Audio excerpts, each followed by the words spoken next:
আমি কি দিয়া বুঝাইতাম? আম পাতা, জাম পাতা, বড়ই পাতার কোনো অভাব নাই। কোন পাতা দিয়া বড়ই, কোন পাতা দিয়া গরম জল করে না। বড়ই পাতার পানি দিয়া কেন গরম জলটা করে? আম পাতা কি দোষ করলো? জাম পাতা কি দোষ করলো? বড়ই পাতা দিয়া কেন গরম জল করা হয়? এই কথা দিয়ে কোনো মৌলবি কয় না। লাল কাপড়, নীল কাপড়, হলুদ কাপড়, কত কাপড় দেখলাম। কবরের কাপড়টা কেন ভাইজান সাদা? এই সাদা দিয়া কেন দাফন করা হয়? এই কথা দিয়ে পৃথিবীর কোনো মৌলবি কয় না রে। এ আমার যুবক,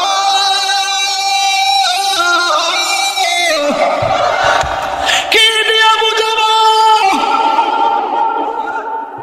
কবরটা কেমন ডেঞ্জারাস? কি দিয়া বুঝাবো মরণটা কত কঠিন? কি দিয়া বুঝাবো তাহিরে যে একটা দিন চলে যাওয়া মানে ভালো, আমার জীবন থেকে চিরদিনের জন্য দিনটা চলে গেছে। কোটি টাকা দিয়েও এই ঘন্টার সময়টা আনতে পারতাম না। এখন আমি শ্বাস ফলাইতেছি, একটা টাকা বিল দেওয়া লাগে না। নদীর পারে হাওয়া খাই, বিল দেওয়া লাগে না। পল্লী বিদ্যুতের ফ্যান বাতাস খাইলে বিল দেওয়া লাগে। আইসিইউতে ঢুকে গেলে দিনে 50,000 টাকা গোনা লাগে। আমার আল্লাহ যে কত নিয়ামতের বাতাস আমরারে ঢুকাইতেছে, বাইরে কইরাইতেছে, একটা টাকা বিল নেই না।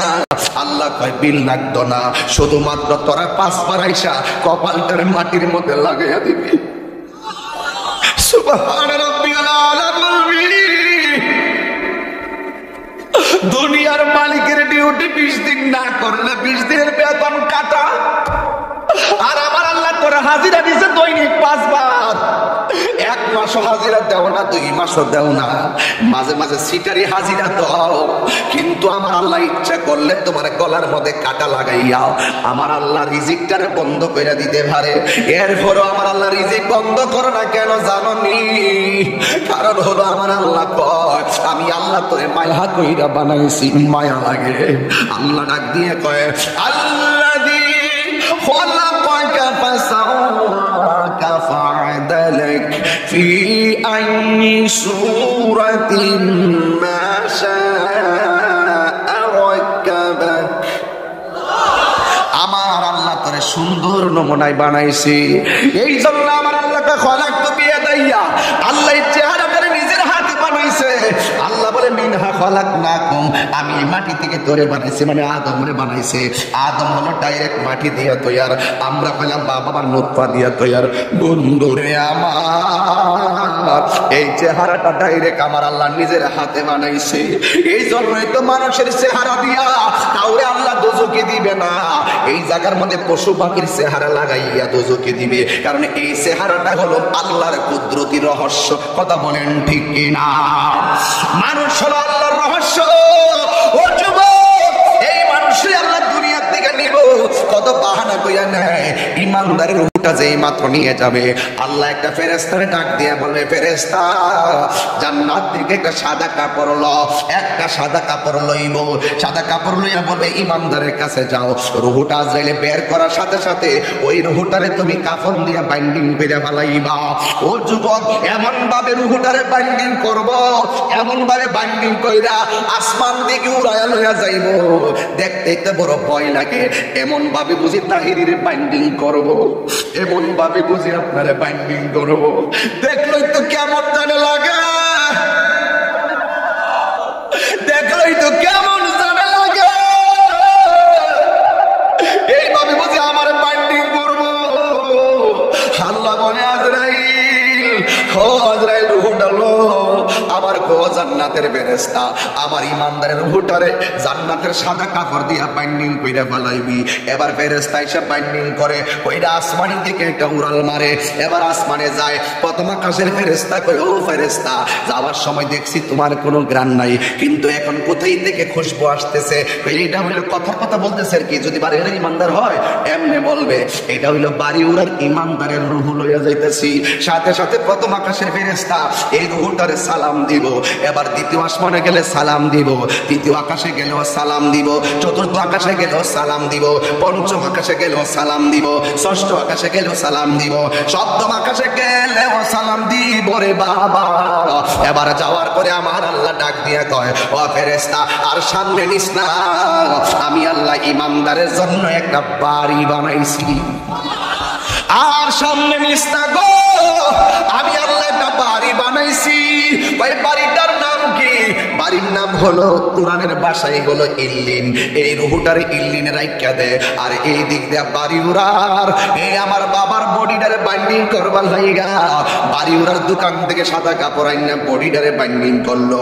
মানুষ আইব রে, এক নজর দেখিতে মানুষ আইব রে। বিষয়টা দিচ্ছেন খুব কঠিন। মানুষ আইব রে, এক নজর দেখিতে মানুষ আইব রে। দেহ কাচার অচিন পাখি, দেহ কাচার অচিন পাখি, উইরা যেদিন যাইব রে, এক নজর দেখিতে মানুষ আইব রে।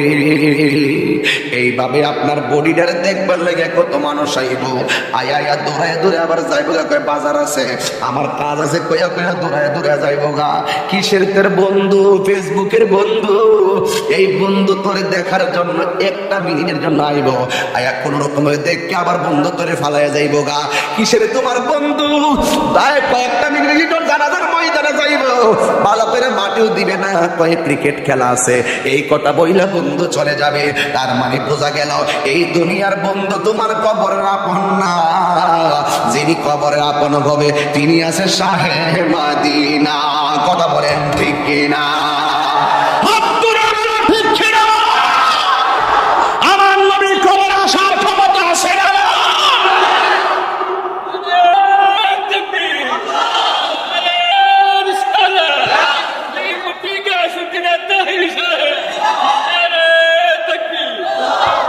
আল্লাহু আকবার বলেন। এবার ইমানদারের রূহ হলো ইল্লিনে, বডি হলো বাড়িওরা। ইমানদারের রূহরে বাইন্ডিং করে হয়ে গেছে জান্নাতের কাপড় দিয়ে আমার আল্লাহ।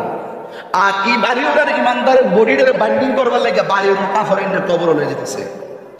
আল্লাহ ডাক দিকে, এই ফেরেশতা আমার প্রেমিক যাইতেছে ঘরে, যায়া রূহটা নিয়ে তার ভিতরে ঢুকাই দিয়া।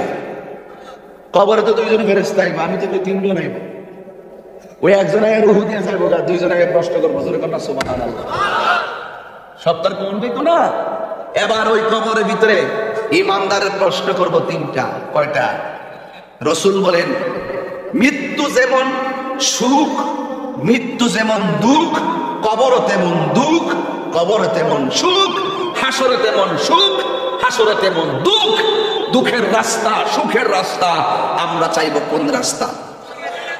তো সুখের রাস্তা চাইলে তো সুখের কাজ করা লাগবে। কারো কারো জীবনে দুঃখ গুলি সুখ হয় না, আহমদ সে সুখের, নূর নবী সে সুখের আলোকিত আয়না।